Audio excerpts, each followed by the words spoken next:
Everyone can see what I'm seeing. Yes, excellent. Okay, so I am here today to present on Night of the Living Devs, a hauntological gameplay experience. And it is an application of the paranormal game studies findings that we talked about earlier in the immaterial track.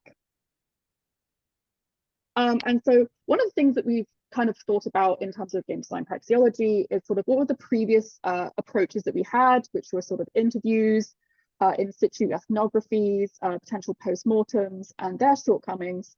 And even now with the more cutting edge immaterial approaches, such as medium specific conversations, which does in fact create medium specificity because the medium has specific ideas about what the message would be.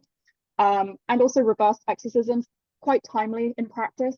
And so as a result, we're proposing an approach called seancenography, where we would use a seance as a way to unpack perhaps all the different voices and specters and ghosts that exist within a particular game project.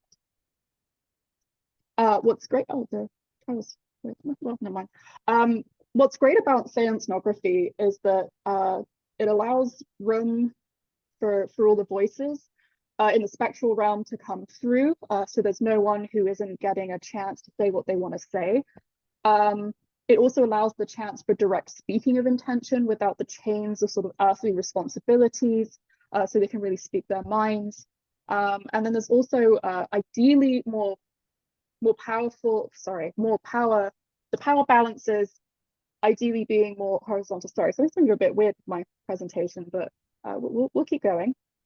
So yeah, so the idea is that hopefully there's less mitigation of ideas. It's not being put through these different sort of channels and expectations and context whilst they are talking with us about their intentionality in the game dev process.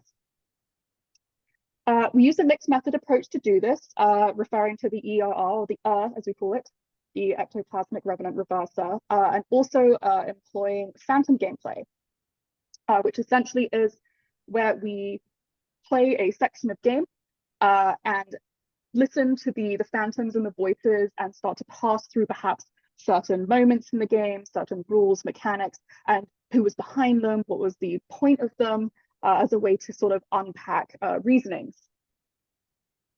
This obviously goes back to the Dublin seances as well as sort of a historical framework hosted at TU Dublin in 1905 to 1914 as a way to approach our actual seance setup with candles and you know, a good closed room to make sure we don't have any spirits flying out. Yeah. Oh, yeah. And so this brings us to the living devs. They are alive and well. We would like to clarify that. As far as that our communications with them has shown, they are on the mortal plane, everything is fine. But the idea of this is to look at sort of the echoes of intentionality and the it was years ago issue, trying to do recollections and retroactive interviews based on projects that even some from 4 or 5 years ago are hard to pass through and the pictures aren't necessarily clear. And same with like commit messages and devlogs. There's only so much that we can unpack from these experiences. The idea is to go into their ghostly spectral selves through this gameplay, through phantom gameplay, and using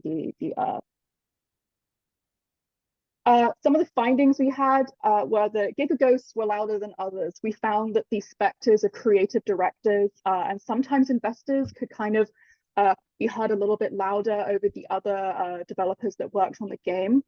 The recollections were still fragmented because we have a lot of voices coming at us at once, but larger understanding was had about the variety from the variety of the spectral input. So because we had so much more being said, we could kind of piece together maybe a larger image than we would have.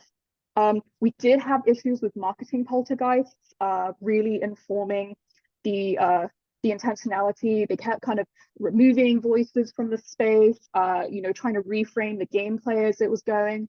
So we've had to take that into account as a slight limitation of the study, but we'll try and do more iterations of it as to figure it out. The other thing that we found was that sometimes there are spectral echoes of different game iterations. So whilst we were playing the game, a new environment would drop in, or the mechanic would shift ever so slightly to maybe a previous iteration. But that was only when there was wicked thunderstorms outside. So I don't think it will be too much of an issue for practicing researchers to use this methodology, so long as we check the weather conditions beforehand. And finally, we have sort of future research directions. Naturally, we obviously exist in an ivory tower as an academic institution, and we'd like to bring it outside of the institution by running maybe arcade nights. There's a potential for Twitch streaming, so people can also experience hearing all the different reasons and ideas that we're running into this game, depending on what we decide to run. We have considered having the developers present in the room during the seancenography. The only thing is we are not entirely sure, as we've been passing through reunification processes, how existing next to their spectral versions of themselves and the real versions of themselves might create like a collision of the two worlds and open some kind of rift. So we're under ethics review with that right now. We've also considered doing repo expeditions, where we go into repos and do the same kind of level of phantom gameplay, kind of like the repo as tomb metaphor. But yes, that is our current undertakings and applications of paranormal game studies. Thank you.